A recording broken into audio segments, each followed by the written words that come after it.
Good morning, everyone. Welcome to the Saturday Morning Tech Show. My name is Todd Cochran. I have just a sole guest, or actually sole co-host with me this morning. Rob, good morning. How are you? Good morning. It's great to be here on the post Thanksgiving. Yeah, post Black Friday craziness. Yeah, Yeah, yeah. that's good. Before we started the show here, I was telling you that we snuck out Thursday night like idiots to go down and hopefully secure a $99 basketball hoop, which turned out to be a how should I say it? I should have never went. I, I saw people. I saw a fist fight. Um, Really? yeah, I God, saw. I just can't believe that Yeah, stuff I happens. saw six police officers in a store. Um, I mean, people lose their mind over saving $5. I just it's crazy to me. And we haven't. I've never ventured out on Thursday, let alone Friday. So Thursday, we went out and basically I'm like within like 40 minutes, I'm like, let's get out of here. This is insane. My wife is like, we're never doing that again. I'm glad you agree. And then so did have a plan for Friday. We uh we went out and there was a couple of really good deals that she had her eyeballs on. And but what was funny is we got to our location pretty early Friday morning, and the line that we were going into the first place was pretty big, and went in there and we were out. I mean, we were in and out. We knew what we wanted. We grabbed it, cashier immediately, and left. And but the next two or three places we went, there was no crowds. I mean, it was Hmm. park normal, walk in, get your stuff, walk out. You're like, okay, cool. And I'm like, yeah, 300, 500, 700, ka-ching, ka-ching, ka-ching, and all these TV deals were on. And, that's the first thing that goes. The TVs are gone, right? And so it's about Yep. 10. And we went, my daughter begging me, let's go to the mall, let's go to the mall. And I'm cringing because the mall, excuse me, the mall is like not the place to go. Like Office Max and Home Depot and those types of places are manageable. So I went to the mall, and the mall wasn't bad. There was plenty of parking available. I was like, this is weird. And we walked into Sears, and there must have been 100 Sears salespeople just Hmm. kind of standing around. And Wow. I walked, and I'm like, kind of like, wow, you guys been busy? So we had a little rush last night, but hasn't been too bad. And I'm like, you been here since when? She said, well, midnight. And I'm like, wow, okay. I wonder if that bottom line dollar amount's going to make any sense. So Yeah. um, I said, so did you sell out all? And I was just jokingly, did you sell out of all your TVs and everything? And she goes, oh, no. We still have our special going on until 1 o'clock. And I'm like, what you got left? And they had a 50-inch. It's a little older. It's not as nice, but it's normally about a $900 TV, a 50-inch Toshiba. Um, and I looked the model up on the internet and everything, and it was $299, and normally $999. And we'd been looking for a long time for a gaming computer, and I was just going to buy a 32-inch, not a gaming computer, a monitor, 32-inch gaming monitor. And my wife is like, that's cheaper than the 32-inch. I'm like, it is. Let's buy it. And we did. And it's like me a 50-inch TV for $299. Incredible. Jeez, But that I is would have, crazy. normally that stuff would have been gone at 12:10 in the morning. Huh. So I'm real curious to see what the retail numbers are. If it's any indication here. Did you hear anything in your area? Was it busy? Yeah.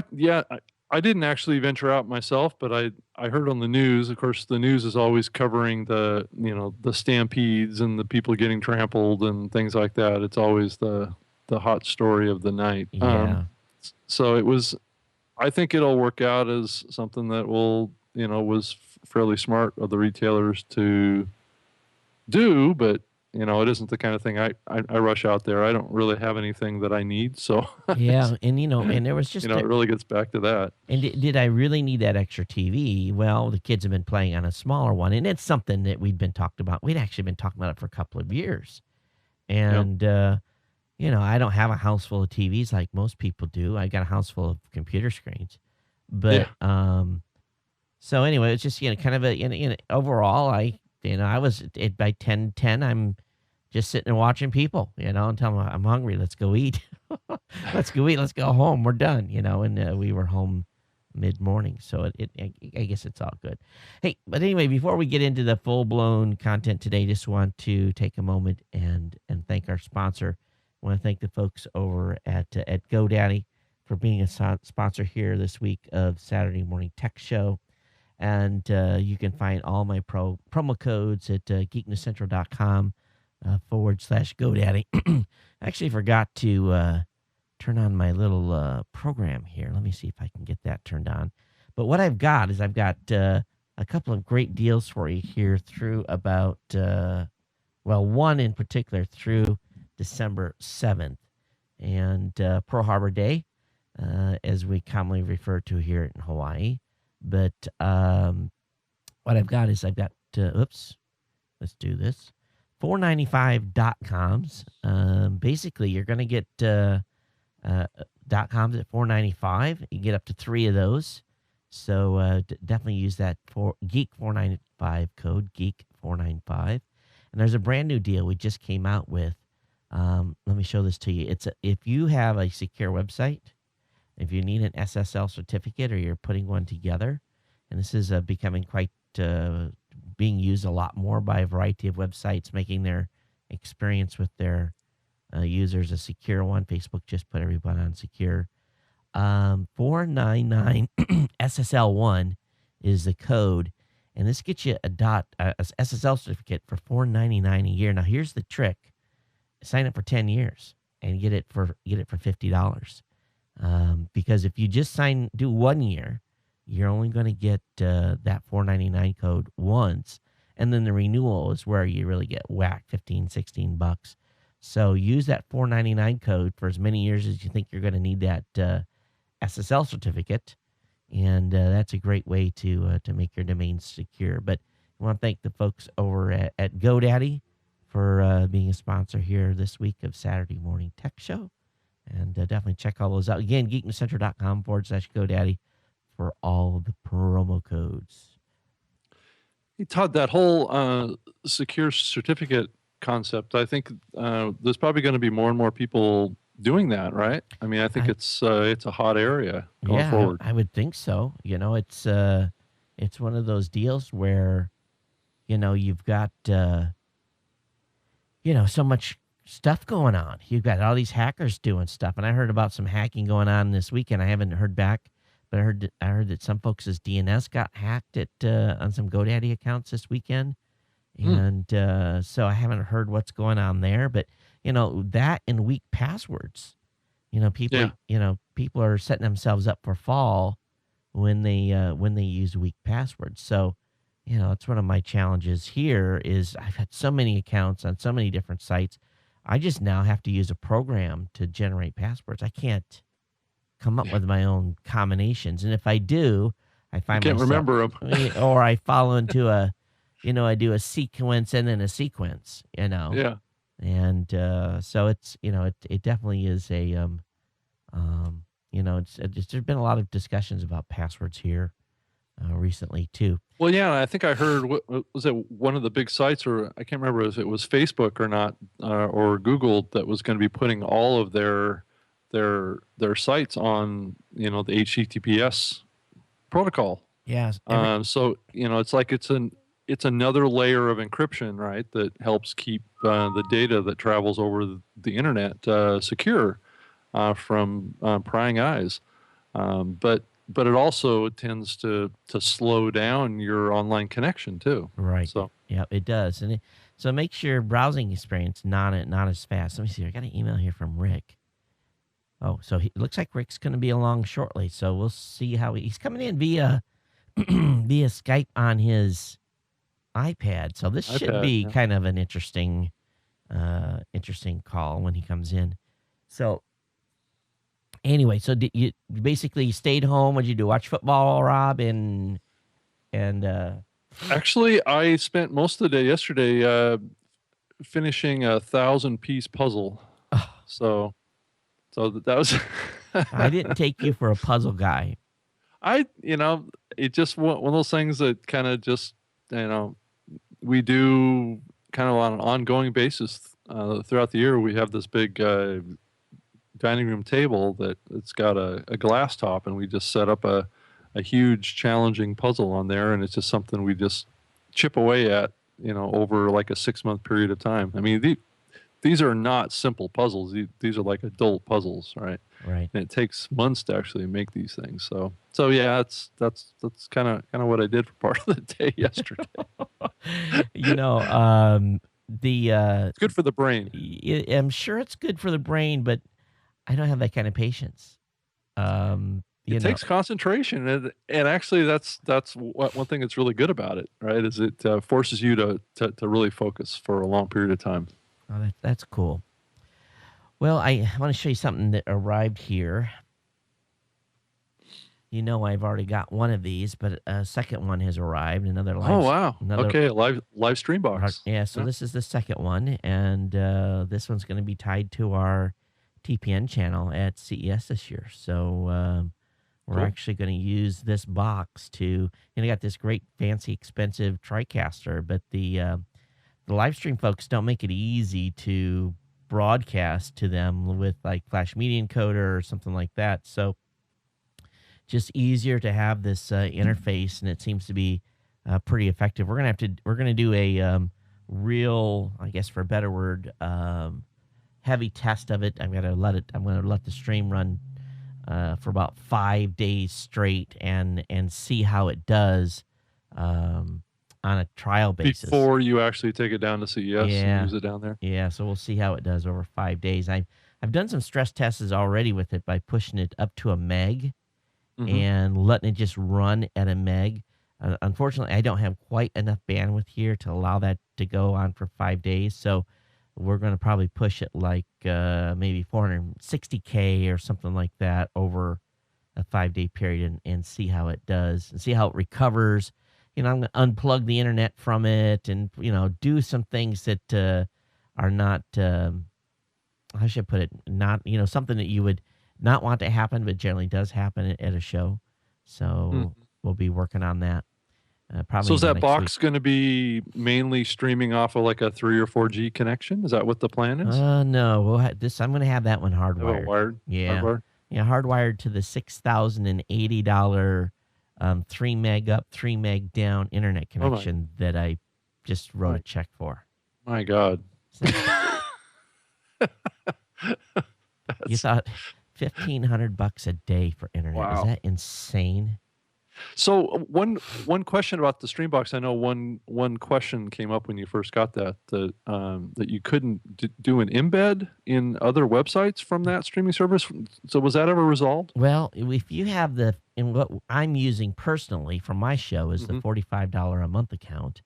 Okay. And with that, you cannot. But with the $4.99 or whatever it costs, Oh, it's their premium the account. premium, and we'll have a premium account for CES, and what that's going to allow me to have is a ad-free embeddable stream that we'll be able to share with our all our folks over at Tech Podcast, and it's really, to me, that is probably the most exciting part, is having the ad free version. Now I talked to the Ustream folks, and we will likely dual stream to them, but they're not. They haven't been able to come to the table and say, "Yeah, we'll give you an ad free stream."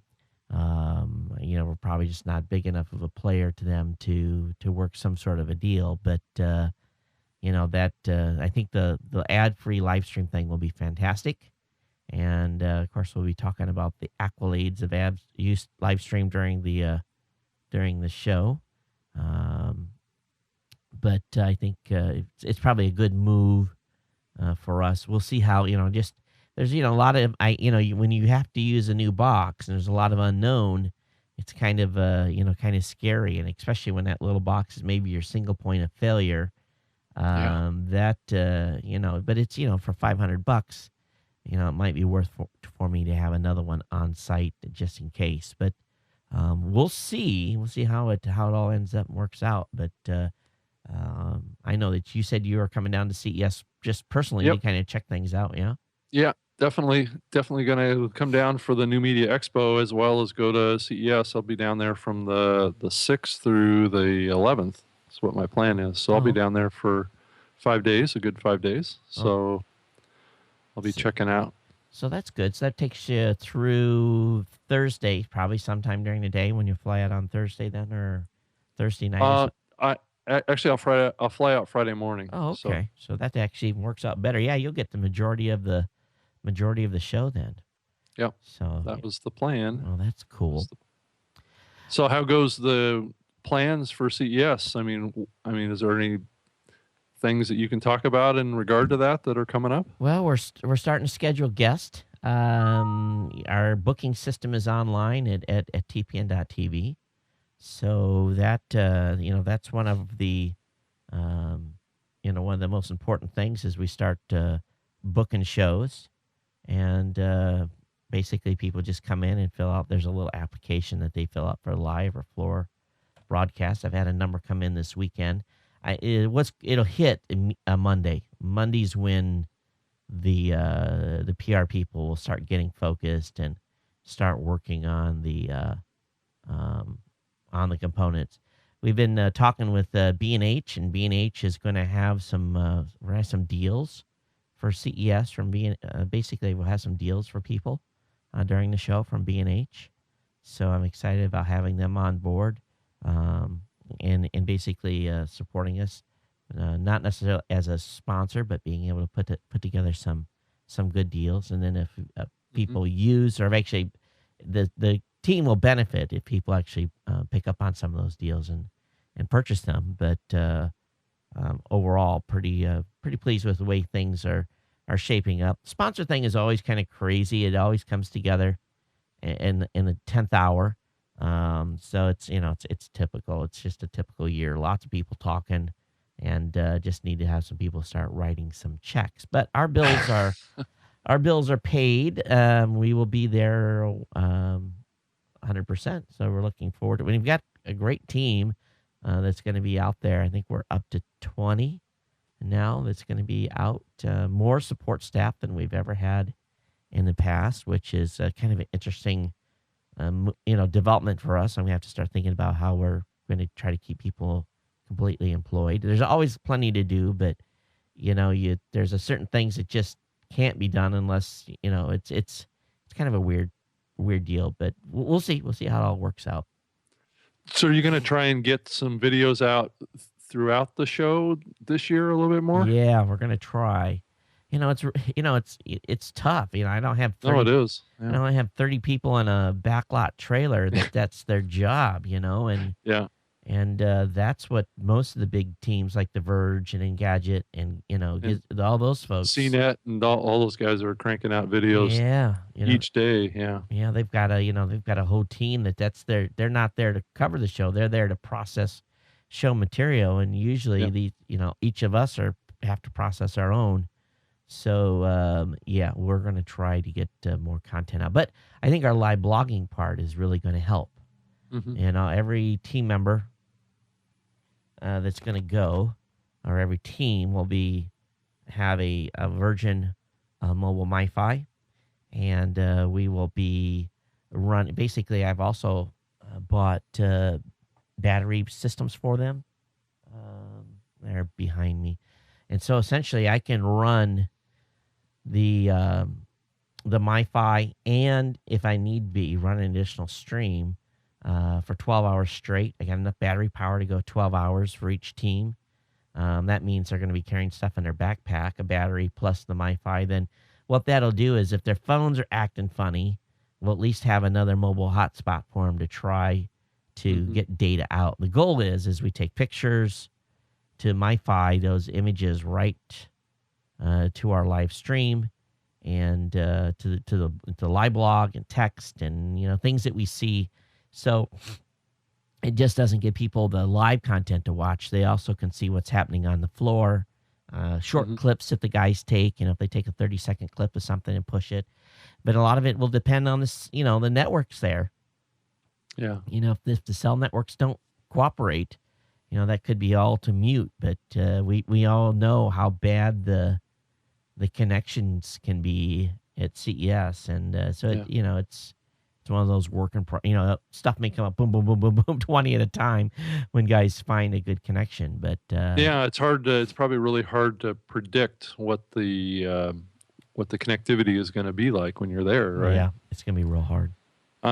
Yeah, I'm really curious to see what the hot thing's gonna be down there this year. My gut tells me that it's gonna be like 4K, 2K TVs is gonna be at least on the TV technology side. I'm not sure about the other areas of tech and what people are going to be showing off there. It's going to be interesting to see. I know that there's been a lot of talk about these augmented reality experiences. I just wonder if there's going to be um, some tech that's shown down there. If it's mock-ups or if it'll be demo units. But I remember last year there was a lot of these transparent displays, and I just wonder if we're going to see more of that.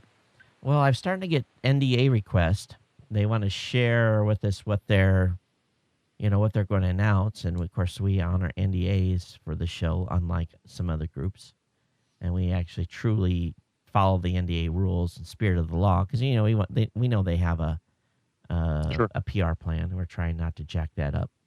sure. So we will see. I have to have everyone in the group NDA out too, so that we can share stuff with the group and be ready. But I think that there's going to be a lot of announcements so far as what's going to be announced. I hope it's not. Last year, what we saw was Rev 2 of a product that came out the previous year. Yeah, So actually came out, right? yeah. So I'm Yeah. hoping we're going to see some innovative stuff, and we're going to see something that is truly new and remarkable. I know of one company that's making a major announcement, and it's a company that you would not see at CES ever. Mhm. And I'm thinking, Interesting. what are they going to announce? So, yeah, and I've been looking at the floor layout too, who's there, and trying to get an idea. And it's a challenge. We'll see. Main thing is try to get as many of those folks booked. They announced a bunch of the innovation winners already. So some of that stuff is online, and we've been getting some press announcements from that, but and actually posting some stuff at GNC. So time will tell. Well, let me flip into a topic here I've got for us, Rob. The folks at Experian are saying that traffic to Amazon, Walmart, Target, Best Buy, and Sears was the top visited sites Thanksgiving Day and yesterday. So they had a huge increase, 71% increase in domain traffic.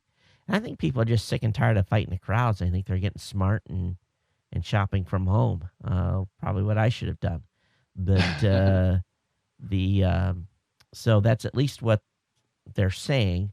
We'll see if once the retail numbers come out what it actually is. And I'm looking forward to what Cyber Monday is going to have um, from a deal perspective as well. I was getting stuff from Tiger Direct and stuff from a variety of different sites, and nothing really just kind of hit me.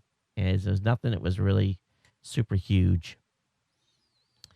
All right, let's talk about an article that's in the New Zealand Herald, and this is incredible. And it has to do with Kim.com, and this is being headlined as a potential double cross by the FBI, and they think they are onto something that is going to change the case and make basically get Kim.com out, at least in New Zealand, out underneath the eye of the FBI. Well, at least maybe support non-extradition. But check this out. They're saying evidence has emerged that show the Department of Homeland Security When they served a search warrant on Mr.com's file sharing company in 2010, Mm-hmm. a lot of that search warrant was based on 39 files that were identified during an earlier investigation. Now, check this out. So when the FBI applied, so let's back up. The search warrant didn't go down until 2012, right? When they seized Mega Upload. Mm-hmm. Yep. Well, that search warrant had in it a number of files that was referenced from an earlier deal that they had actually, the Department of Justice and Department of Homeland Security had worked with Mega Upload to investigate 39 files that had been on their site. And basically, the 39 files were identified during an investigation into called the Ninja Video website, which had used Mega Upload's cloud storage to store the pirated movies. So the details that emerged here is that they built their case against Kim.com. 36 of those files were named in the warrant against him in 2012. But here's the kicker. His company had been asked to leave those files on the server as part of the ongoing investigation. Oh, geez. It's kind of like a honeypot, right? They're trying to attract people. So they had prosecuted, the Department of Justice had prosecuted this case already, said that Mega Upload had cooperated with the U.S. government investigators into copyright pirates by Ninja Video, and they basically were unable to delete the 39 movies identified in the search warrant because they were told not to interfere with the investigation. He says we completely cooperated. Then the FBI used the fact that the files were still in the account to get the warrant to seize Mega Upload. So while they were told, the crux is they were told leave them on there for part of this other investigation, then they used those same files in the warrant to seize a site. Wow. That sounds like maybe a little bit of entrapment there, a little bit. I mean, it's like, he was doing it in good faith to probably catch the real perpetrators of the file sharing, right? Which is people that are uploading it to his service. But then that was used against him. Yeah. The New Zealand District Court has ordered the FBI to provide documents relating to its investigation through an order of discovery, and it's being currently appealed. The U.S. government does not want them to, the New Zealand District Court, to see any of this information. The only reason that they know that, basically it was because the FBI was forced to reveal their warrant. Their warrant was unsealed and made available because of one user. A user said, I want my files back, and he's been fighting the government to get his files back. And the government's been saying no, no, no. And part of that process forced the U.S. government in one of the decisions to open up the warrant. And then in the warrant, the reason they got the warrant was 36 of the 39 files were listed as cause. So, okay, hey, we're investigating someone. We want you to leave those files on your server. That's right. And thank you for helping us and get this prosecution. And then months later, you've got 36 files on your website. We're going to take you down. Yeah. It was probably the only real evidence and proof that they had, probably. Yeah. So doesn't that just make you go, a little bit? It does. It does. Actually, I think it speaks to maybe a little bit of politics behind this too. It's like, the changing winds of the prosecution of probably being pushed by the movie industry itself. But it just changed their course, right? And instead of going after the real culprits here, is just to shut down all of the capability, right? All of these websites that enable this stuff, right? Yep. You're damned if you do, damned if you don't. So if he'd have removed the files, he'd have been in trouble. He left them on, he's in trouble. Yeah. So, and here's the thing. The the people that were actually moving those 36 files were actually prosecuted. And they got 22 months in prison. They had to pay $256,000 in retribution. And, but the FBI is basically saying the 39 files were not only used by Ninja Video. So it's an interesting move here. Yeah. And, but it's kind of scary, because. Well, it is. And it really, really speaks to, nobody should be doing movie file sharing because they're going to come after you nowadays. It's those days of using, BitTorrent to download movies. I mean, you should just stay away from it. I think we both agree with that, but at the same point, it just troubles me that the FBI would do what they've done as well. Yeah. So well, it is. Yeah. We'll see where this leads, and but if nothing else, definitely a headline grabber for sure. Oh yeah. In another case, a 9-year-old pirate. Yes, a 9-year-old pirate was the subject of a police raid, and the police have confiscated her Winnie the Pooh laptop. This is a no kidding. This happened in Finland. Police knocked on his family's door, kicked, and basically served a warrant. And the young gal had downloaded some music when her allowance didn't allow her to basically buy the music. And and basically the family had been told to pay up previously, so they knew this was an issue. The family had been asked to pay 600 euros and sign a non-disclosure document on the basically on his daughter's file sharing. And the folks in charge knew it was a 9-year-old that did this, and basically kicked the door and seized his daughter's Winnie the Pooh laptop. So there's you got your first 9-year-old pirate has had a raid subjected, and there's no tolerance and forgiveness for minors anymore, huh? No, and obviously there's more to this. The parents knew, the parents didn't. Oh, sure. The parents didn't pay. And the police basically said, "Hey, why don't you get your checkbook out, write a check, and make this go away?" Yeah. And but he says, "Hey, what am I supposed to do? Not eat for the next 3 weeks or 4 weeks? Well, I write them a check for 600 euros and ruin Christmas and well, so." Yeah, I guess it does kind of at the end of the day. It kind of gets back to values, right? Yeah. And the values that parents teach their children, right? Not to steal. But I've got a soon to be 9-year-old, and I've got a couple of teenagers, and boy, it's a topic around here. Don't do it. If I catch you doing it, as soon as the RIAA sees my IP pop, they're going to come after me because I haven't been very nice to them over the years, and my discussions about some of the tactics they've used.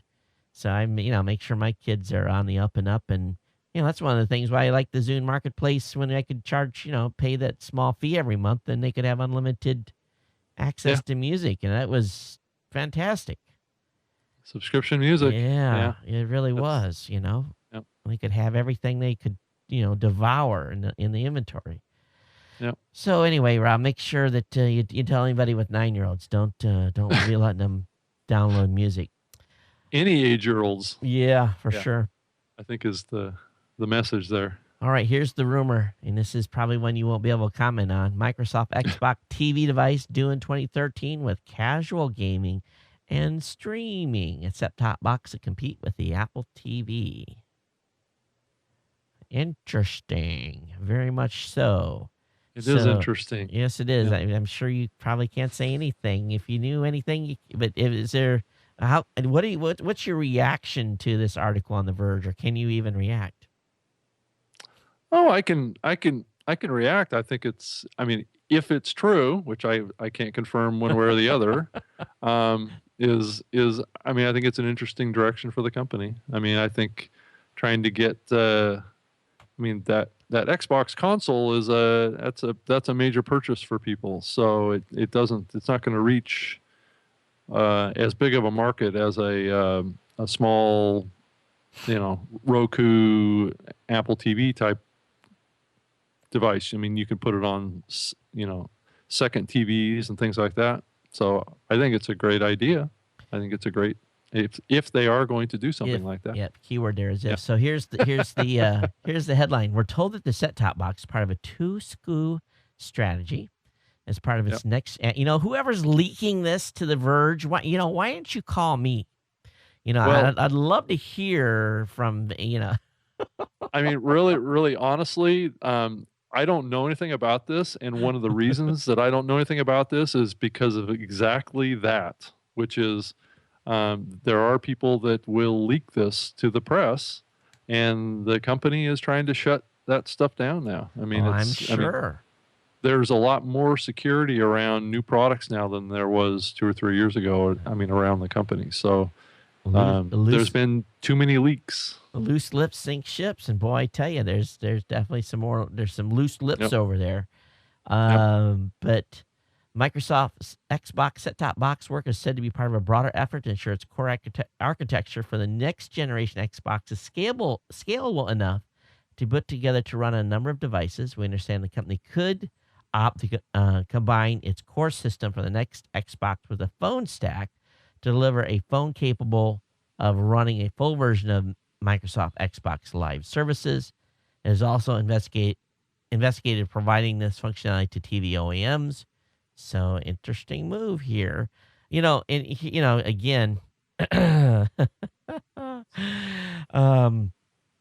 as long as there's a podcast link on this new box, I'll be a happy camper. If there's none, I'm gonna have to really, it's raise hell. Yeah, it's but you're there and you're raising hell on a daily basis, and if you can't get her done, it just drives me nuts. But it's a big company that has a lot of other higher priorities, and unfortunately, that's what drives it. So unfortunately, I don't have my stack of cash here to wave in front of the camera because I spent it all yesterday. Yeah, Todd, you didn't drop that in the mail to me already? I mean, no. So it's one of those. So anyway, it's all about the bottom line. I saw some other announcements earlier week talking about this channel and that channel and this and that. And I'm like, okay, they paid. They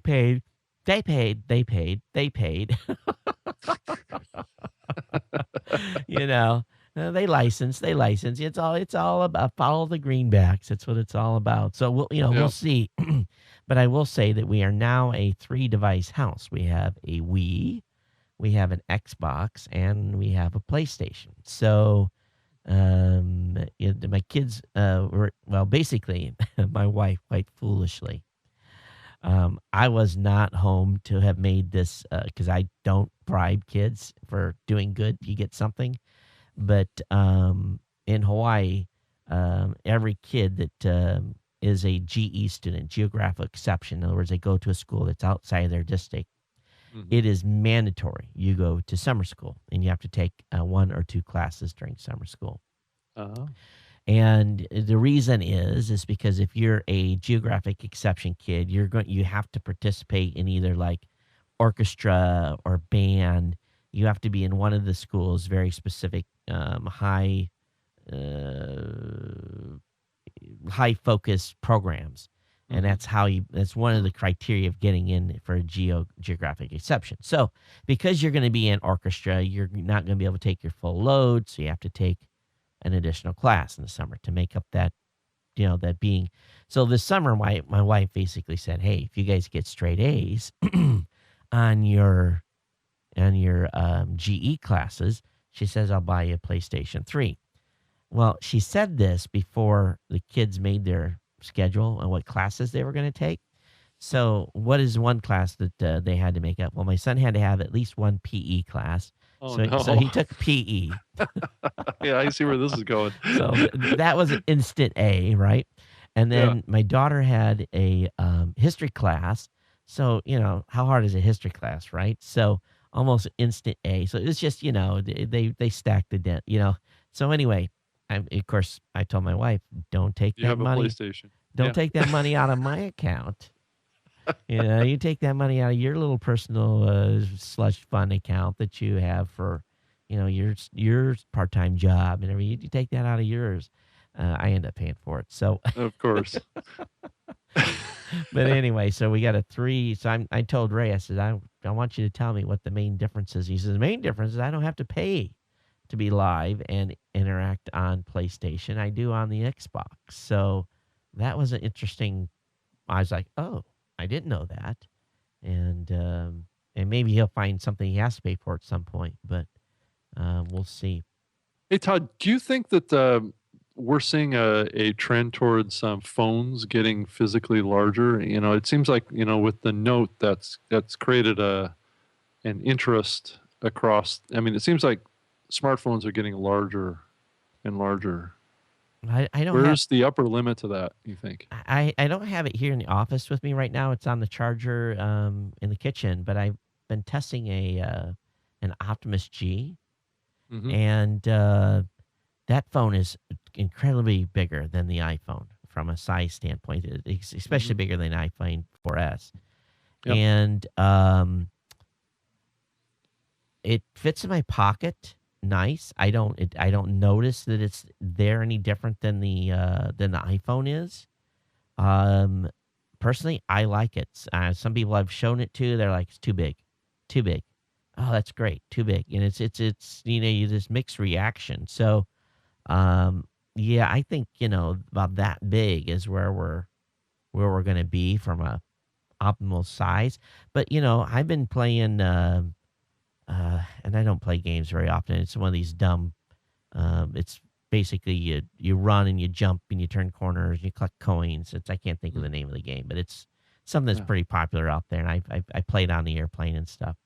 Um, but that works really good on that phone versus the iPhone. I mean, it doesn't work so well. It's not as easy to use.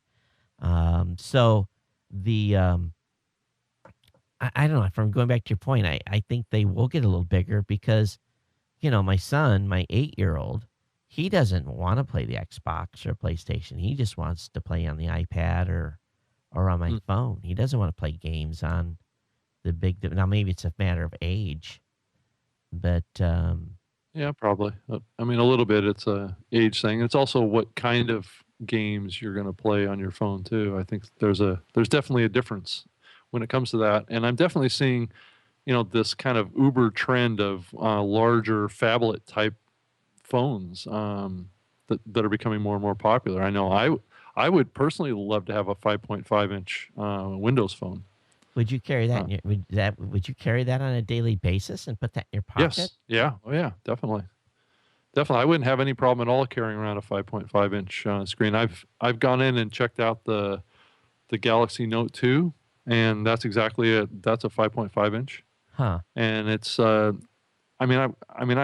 I'm really a big guy. I've got big hands, and so that size of a device is really no big deal for me. Right. Um, I know a lot of people probably wouldn't want to have that large of a phone, but I do think that people are people are so attached to their phone that if they can have a little larger screen, that's what's been really fascinating about the the new mini the new mini iPad is that it is kind of like a one-handed device, right? You can hold it in one hand, and it is kind of like it could be a large phone. There's no reason why you couldn't build in phone capability into you know that smaller iPad, Right. and just use Bluetooth technology to use the integrated phone. And I just wonder if that's kind of where we're going here, is that all of our devices are ultimately going to be phones.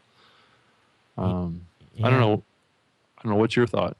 I don't know. I don't see myself. Well, maybe. I saw the iPad Mini for the first time yesterday. I'd looked online, but I went in the Apple Store and actually touched the doggone thing. Mm-hmm. And to me, I was way underimpressed. I was not. To me, I was like, this is just doesn't make any sense.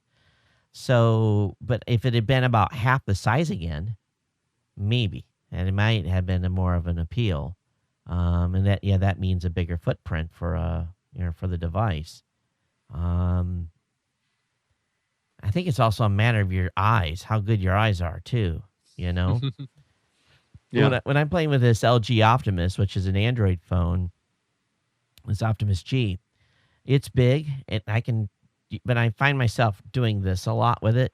Messing with it.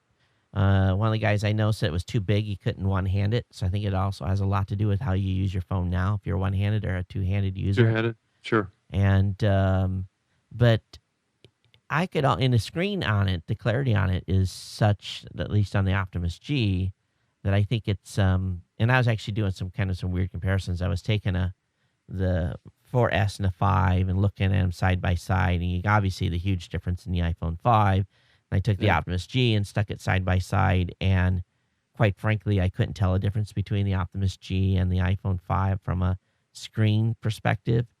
The screen was beautiful on both, clarity, and yet basically turning them sideways and then loading a website for me. I loaded Geek News Central on both. I could see much more of the website on the Optimus G than I could on the iPhone. Taking the iPhone 4S and sticking it side by side, it was basically the same. It was clear on the iPhone 5, but I still only had so much vertically. So for me, it would be a much better experience using the Optimus G on if I was surfing the web. Now, from an application standpoint, So what's the screen size of the Optimus? I'll have to, Remember? I have to look and see what the actual. Let me see if I think it's 4 something. 4.5 or Yeah, 4.8? 4.2, I think. Screen size, LG Optimus G. It is it's a 4.7 inch. 4.7. Yeah. Interesting. And I'm telling you, if I was going to buy an Android, I would probably buy this phone. I've been given one to review through the end of the year, but I'll be straight up. It's a really nice phone, and I'm a big fan of the Samsung Galaxy as well, but I think it gives it a run for its money. I really do. I mean, it's kind of like it's pushing up against that 5-inch barrier, and Yeah. I just wonder if that's, and I think here this, if we're talking about all the phones, I mean, even Windows Phone I think has a 4.8-inch screen. I think that's going to be coming out. So there's definitely a trend towards larger screens. It feels like, so that's the direction that I think it's definitely going.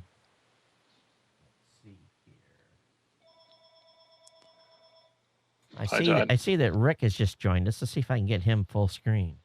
Okay, that'd be great. You sure you want to do that? Hey, Rick. How's things over at? It's not Zune anymore, is it? Well, it's Zune still is alive from a podcasting perspective. It's all part of Windows Phone now, but that's the world that the podcast area still exists. It's still in the Zune software, and it's still branded Zune on the Windows Phone. So we're just talking about phone sizes and where we think it's going to go. Do you think? I'll let you weigh in. Of course, everybody. This is Rick Savoya from theforcefield.net. Did I pronounce your last name correctly? Yeah, that's right. You did better than most. So Rick's actually joining us, believe it or not, from his iPad. So he's using his camera on his iPad. This is actually working. This looks pretty good. Does it? I wasn't sure how this was going to turn out. I've got one bulb in the ceiling and just rigged this up real quick. No, for the moment. You actually look better than some of the other guests we've had on. So I think you're. Well, I'll keep the hat on though. That's okay. That's fine. That opinion may change if I take it off. That's all right. I've got that glare situation going on myself, so luckily you great, can't Todd. see back you look here. Great. So no, we're talking about the. I've been testing a LG Optimus G. It's a 4.7 inch. I should have had it here in the studio, but it's about this big, and I'm really kind of, believe it or not, it's growing on me. And the iPhone, 5 hasn't really changed that much in screen size. He gave us a little more wider, but Yeah. what are you using for a mobile device? And do you think that ultimately the phones are gonna be basically replacing, not even, are gonna be using that and as a tablet?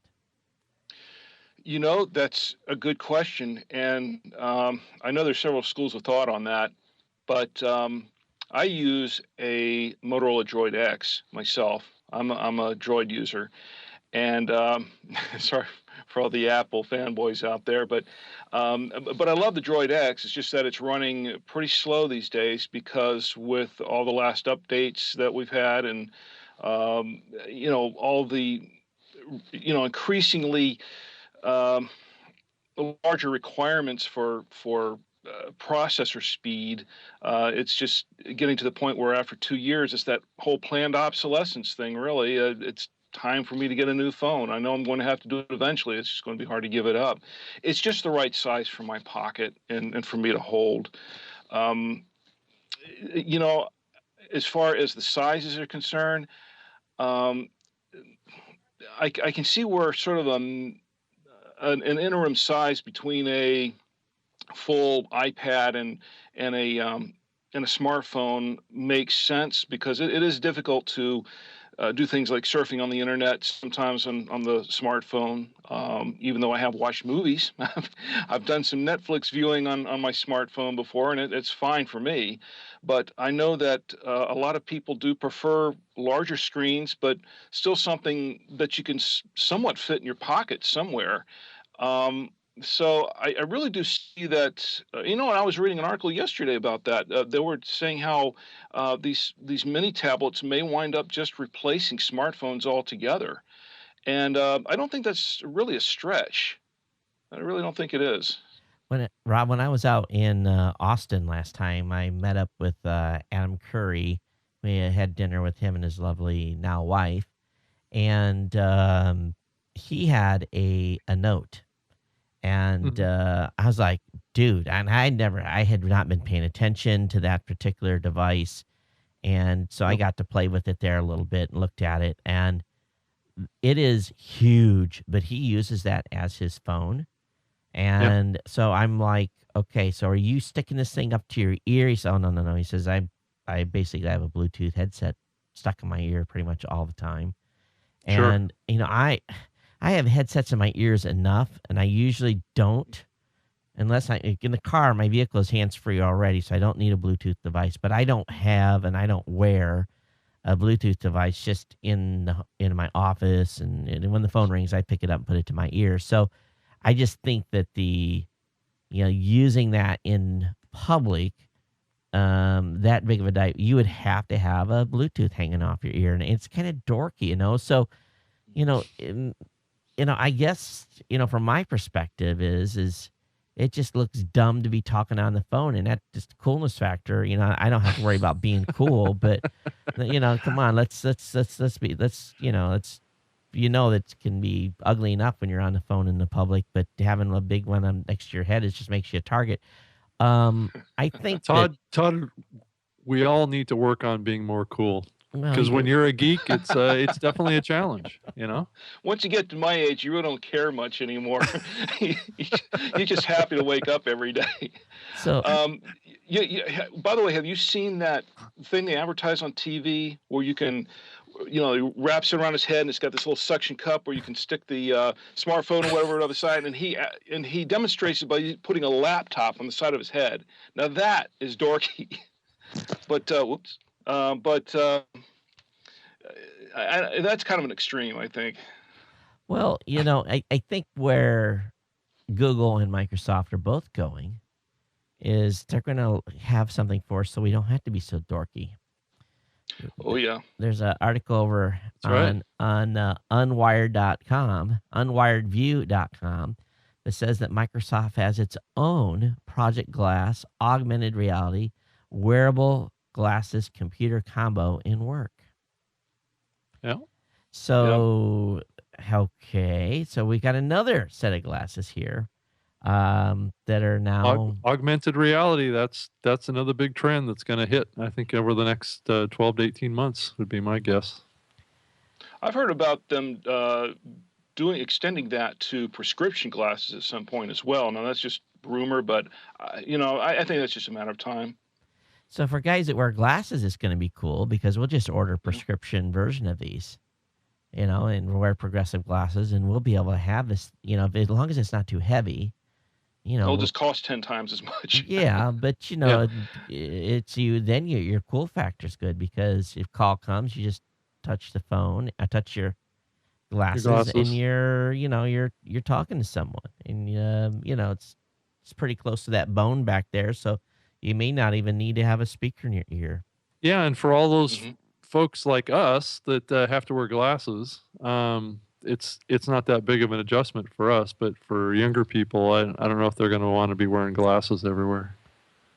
Well, give them enough time to figure out how to get them into contacts, but that's a whole different. That's Yeah. another 20 years down the road. Brain implants. That's the future. Yeah, jacked in. It's kind of, it's really weird. And it's speaking of brain implants. I've got a whole new generation of movie watchers in my house now. So stuff that I watched and 3, 4, 5 times years ago. All of a sudden my kids are now watching movies, and so Matrix 1 was on the other day, and my son's like, "Hey, what's this?" And I'm like, "The Matrix." And now he's 15 and he doesn't remember The Matrix when it first came out. He says, "I want to watch this." I'm like, "Okay, I've seen it 10 times already." So, so what did we do yesterday afternoon? We did Matrix 1, 2, 3.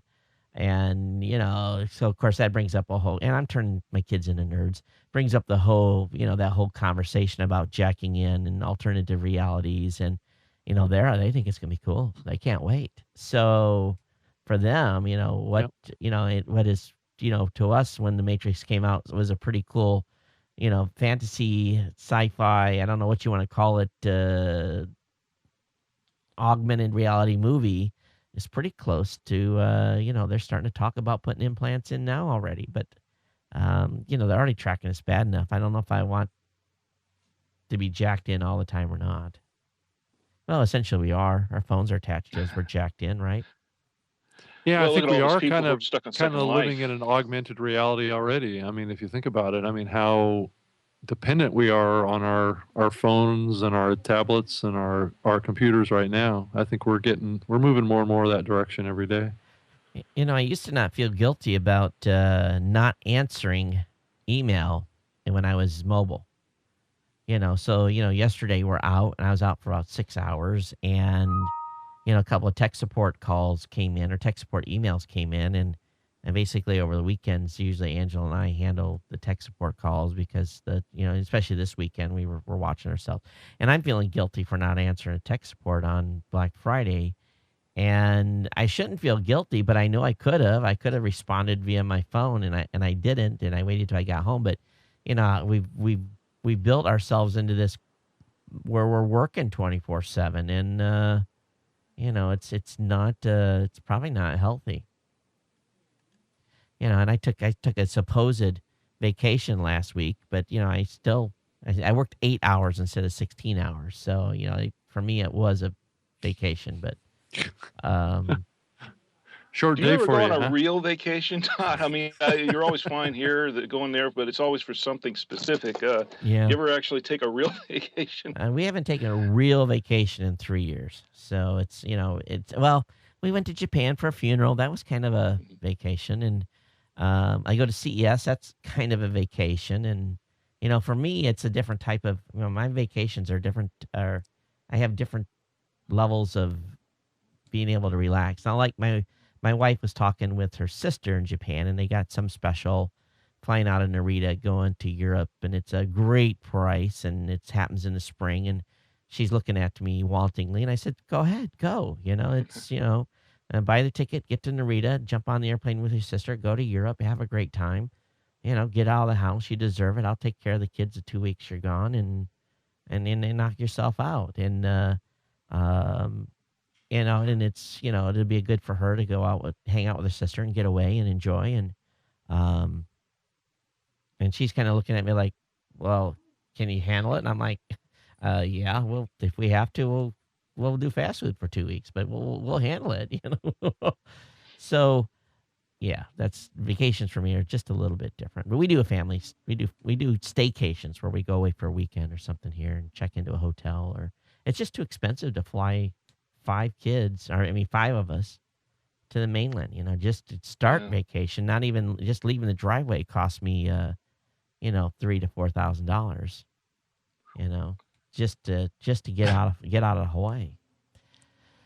All right, going to switch topics on us here. We've talked about phone sizes. I don't know if we've come to any conclusion, but I think they're going to get bigger, and I think some are going to like them, some Yep. won't.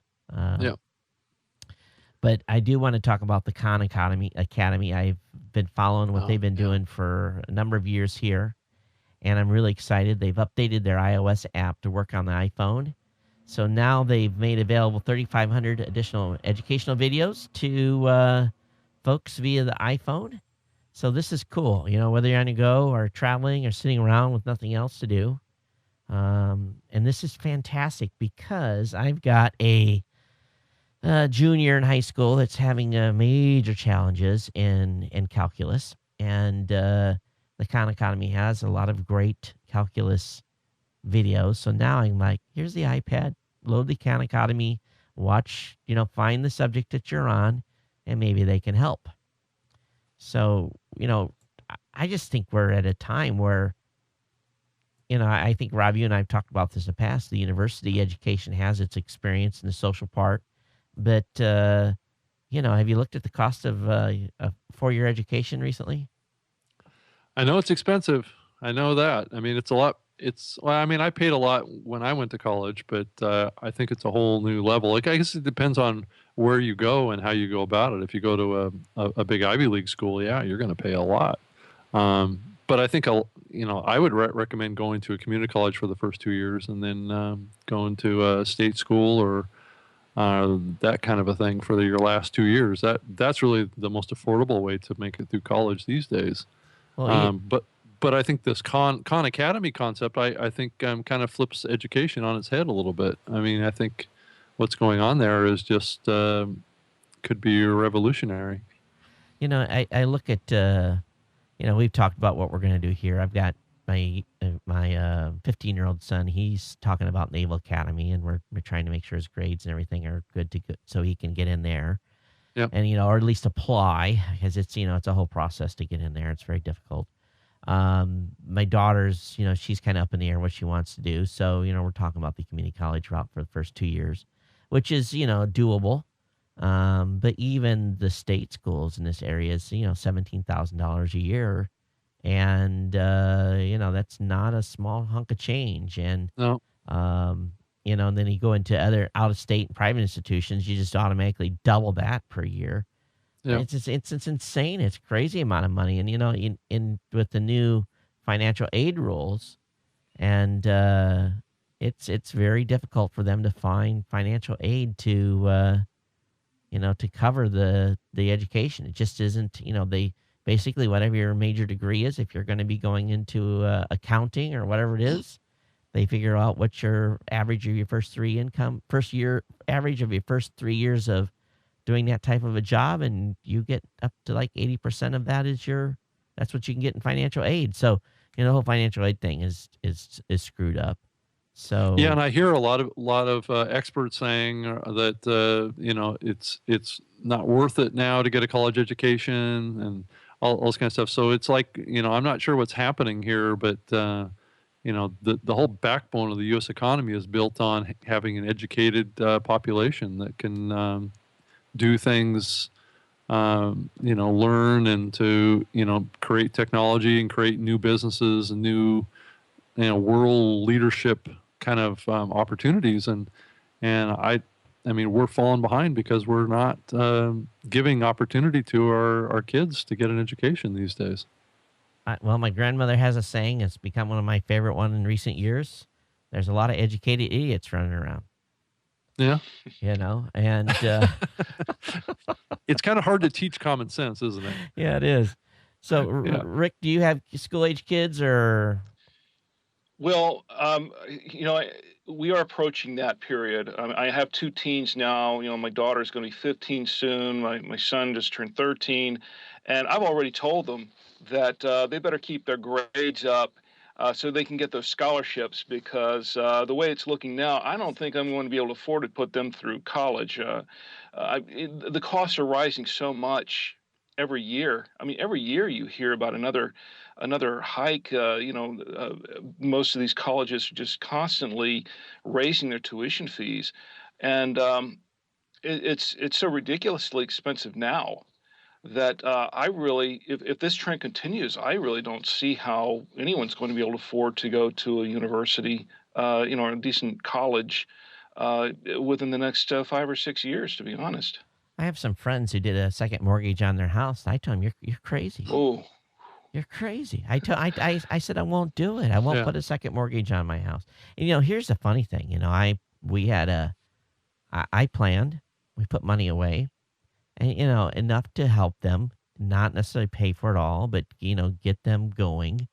And I could not, in my financial economic system, have put enough money away to over the 18 years of that investment in order to make it cover. It didn't grow as fast. They raised the cost of tuition. Here and the reason I want to really focus on this is they raised the cost of tuition $2,700 in a single year. That's not a 2 or 3% increase. That's multi percentage points of increase. So I just think the whole online market is prime.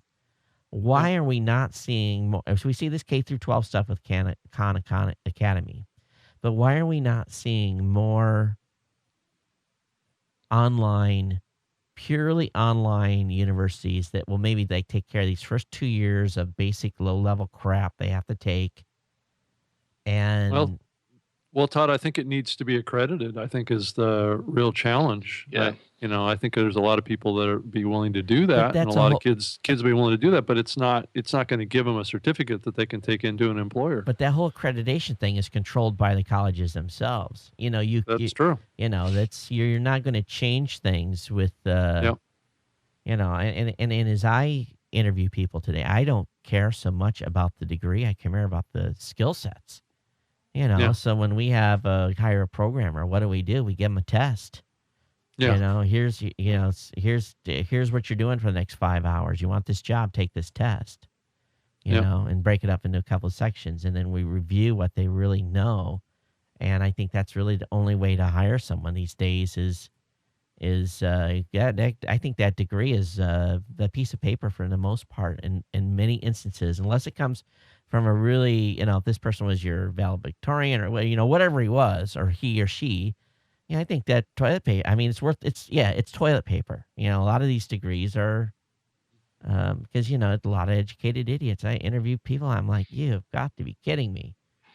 Well, and I got a college degree in marketing and in business, and I would say that my skills and most of my career since then has been built around self-taught situations with technology. So, I mean, I guess back when I went to college, the web and the internet wasn't around. So, I got some basic kind of computer training in college, but it was literally basic. It wasn't the current thing that we have today. So I didn't go to any institution to learn technology and wind up working at Microsoft. Sure, I have a college degree, which helps, but as far as my real experience, it's just from doing. And I think that's what a lot of people are kind of forced with, to build their careers around, is just based on the experience that they have in the real world. I think I will take someone that has a couple of years experience and some real world skills over someone that's coming straight out of college, Yep. And that's why a lot of the military guys are becoming so hireables, because they're used to working with a team. They have end goals. They know what they need to get done. They're not going to, you're going to call them, say, need you to work overtime. They're not going to tell you can't and not have a good reason. Um, so it's one of those things that um, we'll have to see how it goes. But it just, I don't know. It's kind of scary. I would not want to be 18 again and facing what's going on with this economy and everything else. So, well, we'll see. But I just wish that the online movement would move faster on an undergraduate stuff. I understand, and even what It's most happening. It's yeah, happening. I mean, it's it's slow, but Khan Academy is not the only one out there. There are right, a right, couple right. others, Yeah. but I think there's a lot of pushback from the universities because I think they really don't want to see that happen. Well, they've got buildings, they have tenure, Yeah. they have staff, they have They got campuses, they have dorms, they lots have of fixed costs. They have a lot of food, fixed costs they got to yeah, cover. food They have services, football Yep. teams. football Well, teams. that's actually supplying a lot of the general revenue to these universities is the football teams. Yeah. Absolutely. Yep. So, yeah, call me a rebel. Not if my kids can go undergraduate for first couple of years online, I don't think I would have any issue with it. They can get the social aspect. Of course, with the way some of these professors are, I don't know if I want them getting the social aspect of some of these kook balls that are out there. But time will tell. All right, let's talk about a student being suspended for refusing to wear a school-issued RFID tracker. Now, there has been an update since this headline was put on Wired a couple days ago. A Texas judge on Wednesday tentatively blocked the suspension pending further hearings next week. But basically, a Texas high school student they were trying to suspend her for refusing wear a student card implanted with a radio frequency identification chip. She mentioned religious and privacy concerns. So, what do you think about this gal not wanting to wear an RFID chip?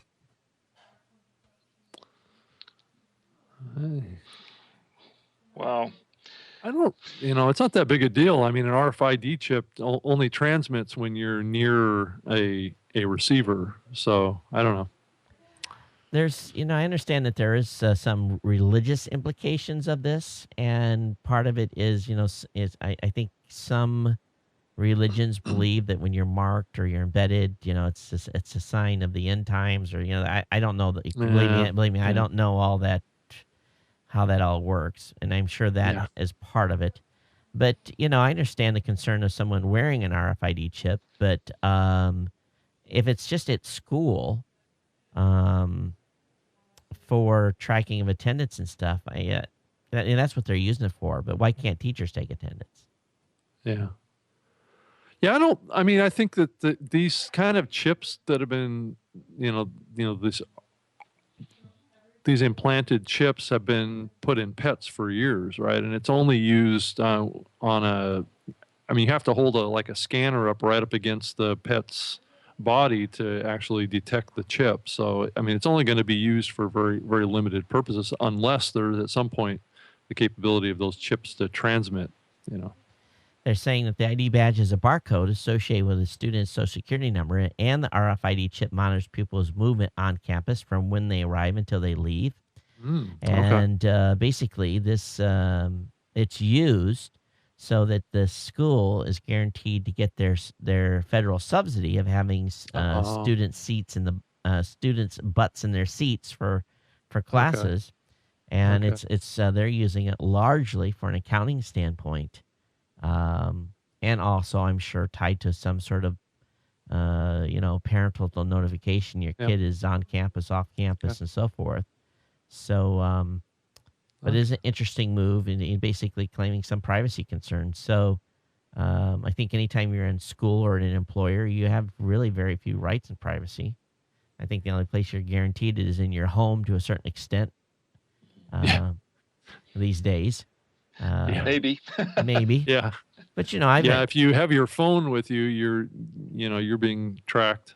I was initially a very big, you look at how Walmart uses RFID tags is you're taking stuff off the shelf. Mm-hmm. Walmart's stocking system knows that what their stock levels are on a specific shelf based on RFID tags, and it basically kicks the supply chain process going. Is when you get to low limit and so forth. It's all about that. Basically having stuff there as you need it, not having to warehouse stuff. And so I always thought, ultimately what will happen is you'll have consumer companies driving around people's homes with antennas pointed at them, collecting the RFID data of what you have in your house. So he's got 3 TVs, 2 computer monitors. He uses Gillette razors. He has, and it could, if you think about the marketing value in that, and there has been some discussion that has been done in the past. Now it kind of quietly went away, but the cost of putting an RFID chip in a product now is pennies on the dollar. So you can understand the marketing and the privacy concerns folks have. Yeah.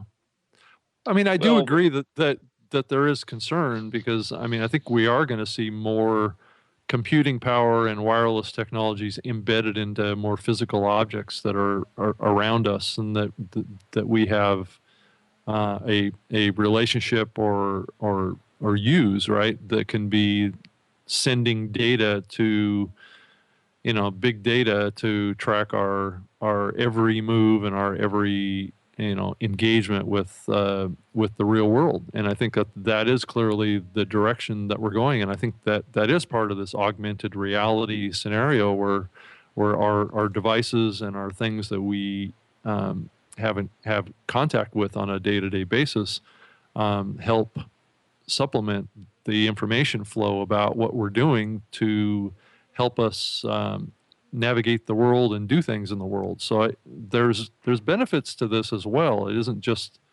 the privacy thing, which is a big factor here. But I think at some point we all just have to realize that we just don't have a lot of privacy anymore.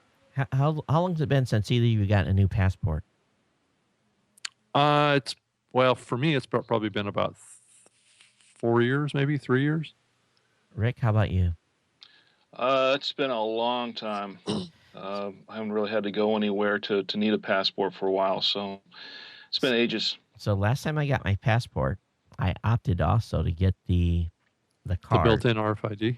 So so what it is, it's a passport card. It can only be used. It says in the back, valid for international travel, land and sea between the United States, Canada, Mexico, Caribbean, and Bermuda. So I don't need to take my regular passport if I go to those countries. Anywhere else I do. But they sent me a little holder case with it, and guess what it has in it?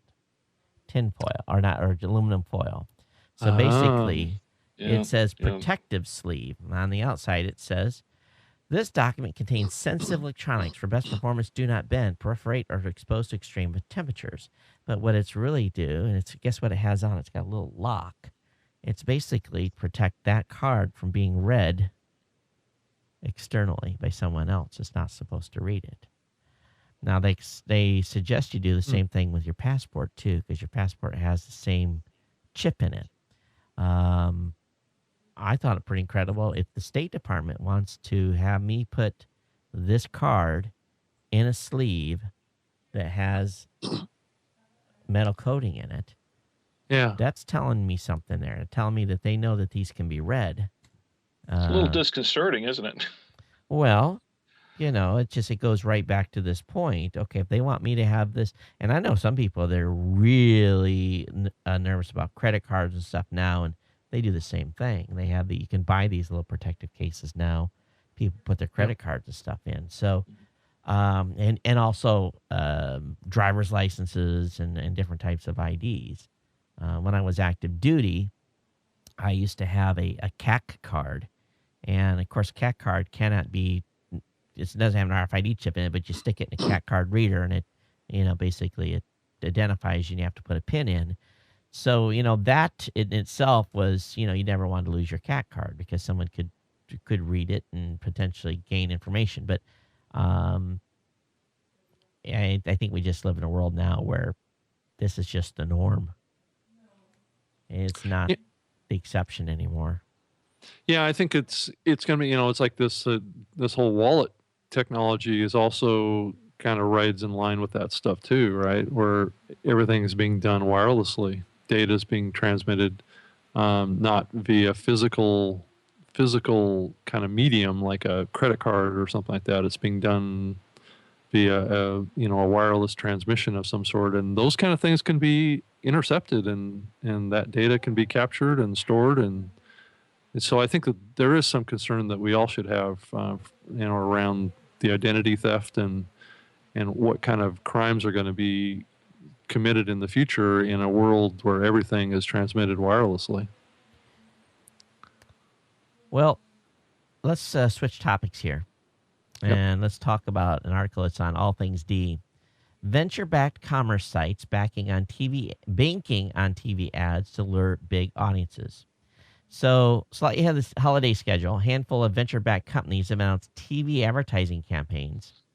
One Kings Lane, Fab.com, Open Sky, Gilt Group, and Wayfair buying television ads on Bravo, Food Network, HGTV, E, and so forth. TLC. They're basically spending anything from tens of thousands of dollars to millions of dollars. And, I'm seeing this stuff and it just pisses me off because, I'm thinking to myself, here you've got a digital company that are now basically startups that, I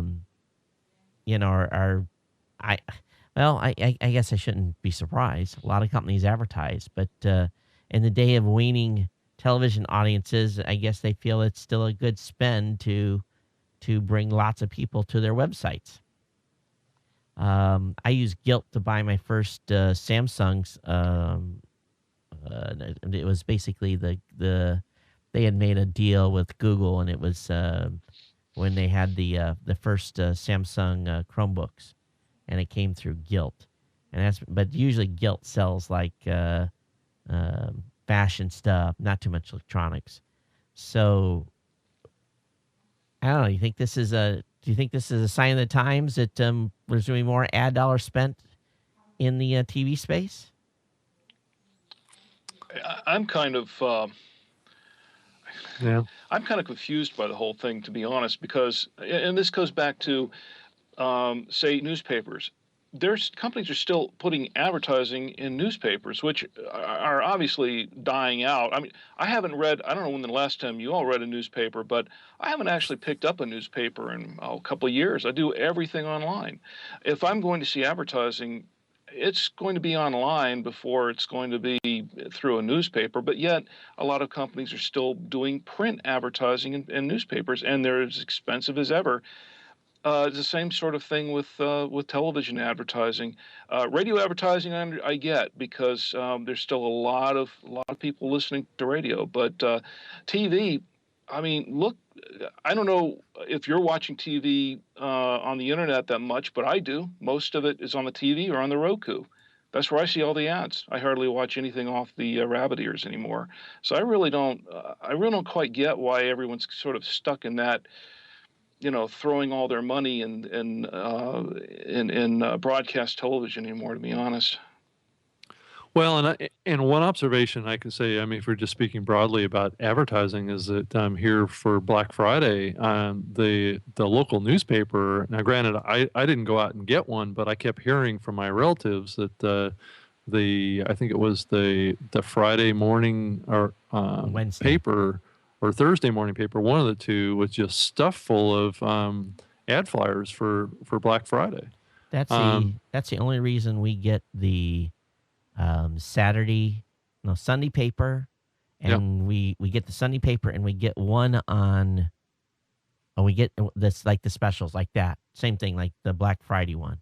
That's the only reason I get the newspaper. And what do? We pull the ads out and we throw it. My wife reads the newspaper because she likes to. That's kind of her downtime, but she's not as digitally connected, and I have to laugh because she'll say, "Hey, did you hear about this?" I'm like, "I heard about that 3 days ago." But other than that, same thing. We only get them for the ads, for the flyers.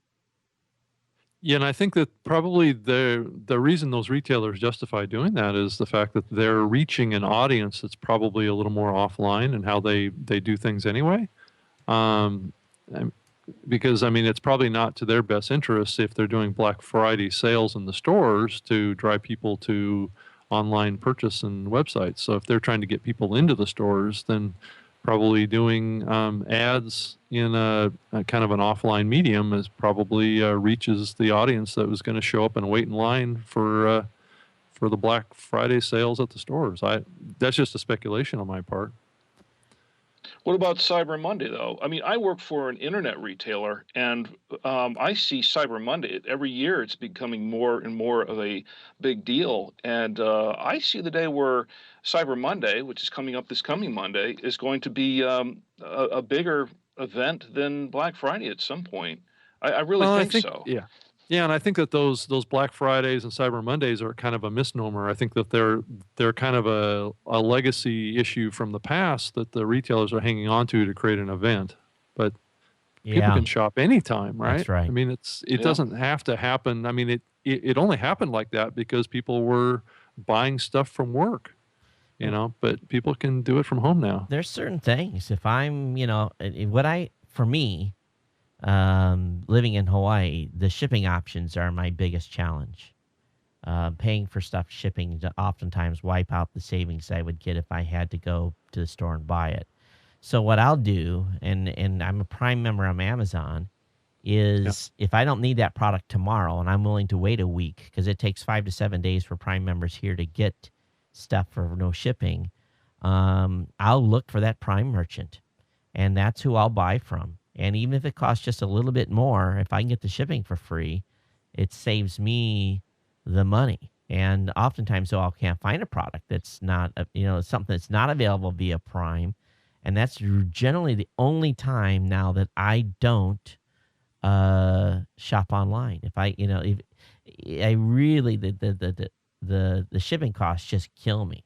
And of course, for those of you that live in the lower 48, shipping is not a big deal. It's relatively inexpensive, but everything has to come air here. And it's immediately $30. It's $30 to ship anything. So, and of course my situation is unique, but at the same point, I'm doing as much shopping online as I possibly can.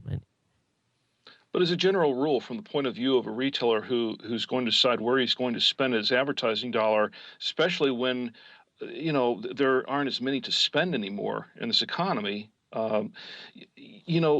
There are I find better deals online personally, and promo codes. You got the promo codes, and you can find those instantly, Yeah. as opposed to having to hunt through a newspaper and pull out ads and sort through all those. Um, I find more advantages and it's cheaper to advertise online for the most part. So I find a bigger advantage to dropping advertising dollars, and I do buy advertising for the company that I work for. It's much more economical for us to do that than to buy you know buy a set of spots on broadcast TV or on the radio. Mm-hmm. Yeah, it's going to be interesting to see what transpires over the next few years. But I guess they feel that they still can reach this bigger audience, and it cracks me up. They a television folks can say that we have so many viewers, and no one questions it. But when you have a digital thing, everything is questioned and scrutinized. It's so flip flop. It's incredible, and it should be It's discriminatory, I think. should be the other way around. Hey Todd, I was found tongue in cheek, but you know what I mean. Yeah. Todd, I found a new electric car that I like. Oh, really? I actually posted a link to it in the chat room. Is it the first one or the second one? The second one is probably the better one to click on. Yeah, let me see if I It's can. called the Rimac Concept 1. It's probably I don't know, it's the coolest electric car that's been made. It's actually made in Croatia, Right. of all places. It's got a top speed of about 200 miles an hour. It's got a range of 370 miles, and a price tag of $1 million. You should definitely show this on the screen. Yeah, I have quite the ride. Gonna go right out and buy one. I was thinking this thing blows the Tesla Model S away. All right, getting the site up here. The chat room's on a different computer than this, so all right, let me flip the screen in here. I mean, for all those that are car geeks Wow. out there, this is the machine right here. Oh, That's nice. that's definitely that's a midlife crisis car right there. Well, it's the one to drive you broke too. Yeah, wow, $1 million, huh? Yeah. Wow. 1,080 horsepower, 305 kilometers per hour. Yeah. Jeez, This thing. and it's this all thing electric, huh? It's all actually each wheel has a separate motor on it. So it's got four electric motors. So you can actually drive each tire separately. So Wow. it's an amazing machine.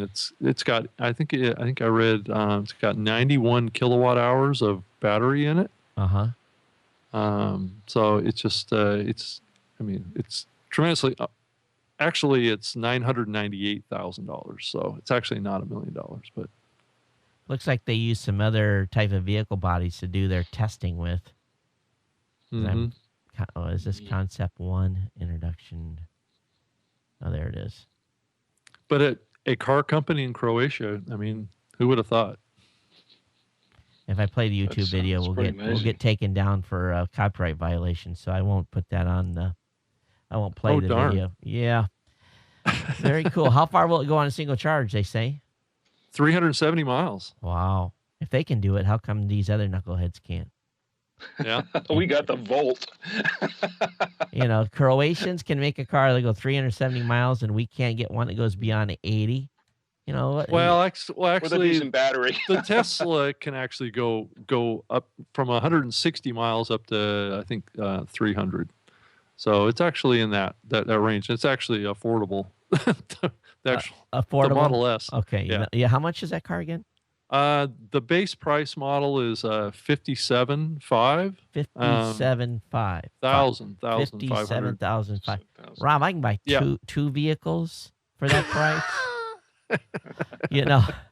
Obviously, I am not in the same income. They're paying pretty damn good over there at Microsoft. If you can afford a 57.5 car. I don't actually own a Model S. I would love to own a Model S. I've got the bargain basement value electric car. I've got a Nissan Leaf. We were out. My wife's vehicle is fast approaching the time where it needs to be replaced, and we literally drive vehicles till the wheels fall off. So I think she's got a Nissan Quest. It's got like 167,000 miles on it or something. And for a Nissan Quest, that's a lot of miles. But the last vehicle I had 365 or something like that. So that tells you how far I take vehicles. Anyway, long story short, she really is, being Japanese, she loves Toyota. And I do too. I'm a big fan of Toyota as well. I've got two Camrys. My wife's Filipino. She prefers Toyota too. I drive Ford. So I've been, I took her over to the, Ford place. We drove some cars. I really wanted to look at the Ford vehicles, and we went through that, and the Volt is here in Hawaii. There's not very many of them, and so looked at that, and then it just was not the right, too small. Long story short, because we got kids that have cellos, so you have to have a vehicle that'll fit a cello. And she every time she sees a 4Runner on the street, she just gasps because she loves 4Runners. And but I'm thinking to myself, there's another in the 17 miles a gallon gas guzzling vehicle. So I'm like, we're at the Toyota dealer and we're just window shopping, and I'm like, hey, look at this, and I showed her some of the new vehicles that Toyota has as far as hybrids, and she was shocked at the price. In other words, how low they were. And she was shocked at the mileage. And when I opened the trunk, she was shocked at the amount of trunk space that was available. So, I got the old brain gears working. So, very quietly here, I am going to be working on her over the next 2 months because February is the best time to buy a car. So I'm trying to work on her to really start mind shifting towards a hybrid. Mind shifting? Yeah. Does she Uh, watch the Saturday morning text? Does she watch the show? no. So long Better story. watch out. This might be one episode she catches. Yeah, you notice I'm holding my hand in front of the mic so my voice doesn't carry too far. So yeah, it is kind of the plan, but I think 40 miles a gallon versus 17 miles a gallon is awful appealing when I'm paying over $4 a gallon for gas here in Hawaii. So it's not going to go down. No, no. And of course, at 31 cents a kilowatt, it doesn't still make a lot of sense to charge Yeah. here. My buddy is running a Chevy Volt, and he's running about $80 a month on his electricity bill for charging, and he's getting about the way Chris, he drives like a grandpa. And seriously, 45 is like his top speed. You don't want to get behind him on the highway. He probably gets 70 miles a gallon with that.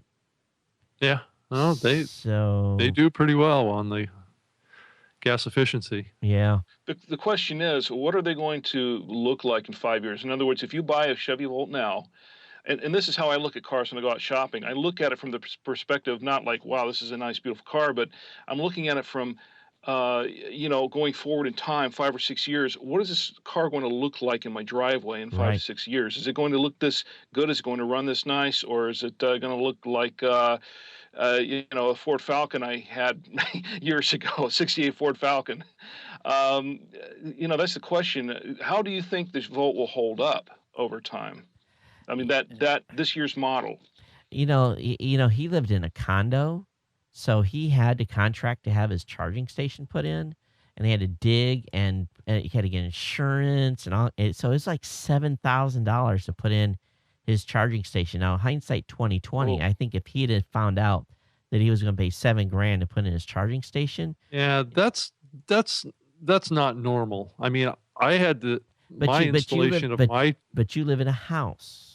I do. You're right. You're right. Yeah. You attach Yeah. it to the wall, drill a hole, no big deal.